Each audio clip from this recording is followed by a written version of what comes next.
നമ്മളെ ടാങ്കിൽ 500 മീനുകളെ നമ്മൾ വളർത്താൻ വേണ്ടിയിട്ടിട്ടുണ്ട്. അതിലാണ് ഇവരിത് ഈ 6 അടി കളിക്കുന്നത് കേട്ടോ. ചൂട് കാരണം നല്ല രീതിയിൽ നല്ല ചൂടാണ്. അപ്പോൾ അതുകൊണ്ട് നമുക്ക് ഏതായാലും മീനും വളർത്താം, പച്ചക്കറിയും നനക്കാം, ഇവരുടെ നീരാട്ടും നടത്തുന്നുള്ള രീതിയിൽ നമ്മളിപ്പോൾ ഈ കുളം എന്ന് പറയുകയാണെങ്കിൽ റൊട്ടേഷനാണ്, മൊത്തം വെള്ളം റൊട്ടേഷൻ ആയിക്കൊണ്ടേയിരിക്കുകയാണ്. അപ്പോൾ ഇതിൽ മീനുകളുടെ ഏകദേശം റെഡ് തിലാപ്പിയ, കരിമീൻ, സീബ്ര തിലാപ്പിയ, കോഴിക്കാർപ്പ് അങ്ങനെയുള്ള പല തരത്തിലുള്ള മീനുകൾ ഇപ്പോൾ ഇതിൽ നമുക്ക് വളർത്താൻ വേണ്ടിയിട്ട് നമ്മൾ സൈസാക്കി ബ്രീഡിങ്ങിന് വേണ്ടിയിട്ടൊക്കെ നമ്മൾ റെഡിയാക്കി വെച്ചിട്ടുണ്ട്. ഇതിപ്പോൾ ഏകദേശം ജൂൺ ജൂലൈ ആകുമ്പോഴത്തേന് നമുക്ക് ഇതിൽ ബ്രീഡിങ് കാര്യങ്ങളൊക്കെ തുടങ്ങണം. അപ്പോൾ തുടങ്ങിയിട്ടുണ്ട് കരിമീൻ, അതുപോലെ തന്നെ ബാക്കിയുള്ള മീനുകളൊക്കെ ഏകദേശമൊക്കെ തുടങ്ങിയിട്ടുണ്ട്. ഏകദേശം ജൂൺ ജൂലൈ ഒക്കെ ആകുമ്പോഴത്തേന് കുട്ടികളെ കൊടുക്കേണ്ട രീതിയിലാണ് നമ്മൾ ചെയ്തിട്ടുള്ളത്.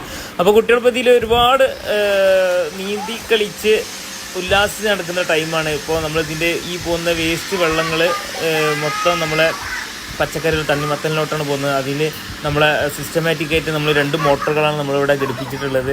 അതിൻ്റെ ഓവർഫ്ലോ ഉള്ള വെള്ളങ്ങളൊക്കെ നമ്മൾ നേരെ ഇതിലോട്ട് വിട്ടിട്ട് നേരെ നമ്മളെ പച്ചക്കറി തോട്ടത്തിലോട്ടാണ് പോകുന്നത്. അതിൽ നല്ല രീതിയിൽ തണ്ണിമത്തനും അതുപോലെ തന്നെ കക്കരി, വെള്ളരി അങ്ങനെയുള്ള എല്ലാ പച്ചക്കറികളും എല്ലാം നമുക്കത് അവിടെ അവൈലബിൾ ആയിട്ട് വന്നിട്ടുണ്ട്. ഇപ്പോൾ ഹാർവെസ്റ്റിങ്ങും തുടങ്ങി.